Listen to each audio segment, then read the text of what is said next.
दिनैहाय जि ज्योति आश्रम रौमारि गेट बेयो गायसनफिननाय आसाममाला लामाया जेला गुवार गिदिर जानायनि खारनाव आगुनि जोंनि बे ज्योति आश्रमनि जि गेट बेखौ सिफायनांगौ।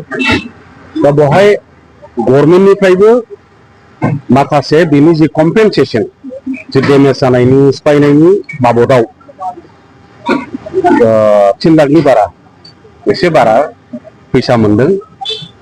दा जितु लामाया गुवारसिन जाबाय आरो गिदिरसिन बानायनांगौ जाहैबाय बे 3 लाख एबा 3.5 लाखा थोआ।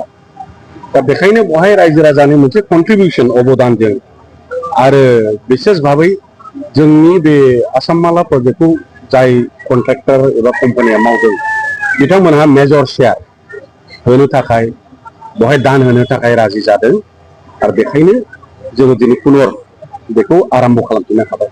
बे गायसननायल' नङा, दिनैनिफ्राय खामानिया आरम्भ जाबाय आरो बे जेलासिम मोजां माने लुफुंनाय जागोन, नायनोबो समायना जागोन, मोजां जागोन आरो बे गेटजों जायगानि मोनसे परिबेस आरो बिउटिया समायनाया बांसिनगोन।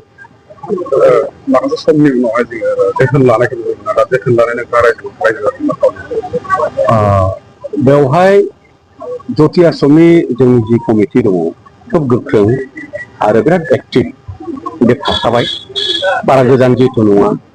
बेनिफ्राय बेखौ जों बयनिबो समाजनि बेक्तिनि दायथ' बेखौ आंनि होननानै बयबो लानांगोन।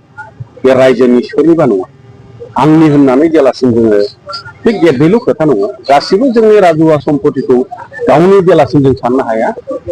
बेवहाय मालाबाबो जों मोजां जिनिसखौ जोर होनाय बेंनाय बे सम्भब जाया। गथिखे जों खावलायो आरो दिनैनि समाजा जथेस्थ' सानस्रिनो हाबाय आरो राजुवा जिनिसफोरखौ बयबो मोजां जोथोन लायो दिनैनि दिनाव। लुफुंनायनि थांखिया मा सार? बे गेट लुनायनि थांखिया जारिमिना मा?